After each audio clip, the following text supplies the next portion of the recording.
آخر أخبار كرة القدم في دقيقة.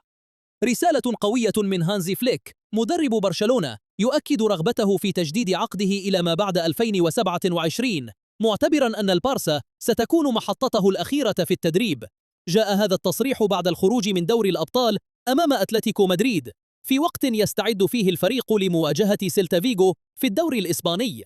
رحيل المدربين الكبار دائما يترك فراغا، لكن حالة بيب غوارديولا مع مانشستر سيتي قد تكون استثنائية. التاريخ يؤكد ذلك، فبعد رحيل أليكس فيرغسون عن مانشستر يونايتد دخل النادي في فترة تراجع طويلة. وفي سوق الانتقالات تواصل ليونيل ميسي مع كاسيميرو لإقناعه بالانتقال إلى الدوري الأمريكي خلال الصيف المقبل. من جهة أخرى يعيش ريال مدريد موسما صعبا مع ضغط كبير على المدرب ألفارو أربيلو لاحتمال إنهاء الموسم دون ألقاب.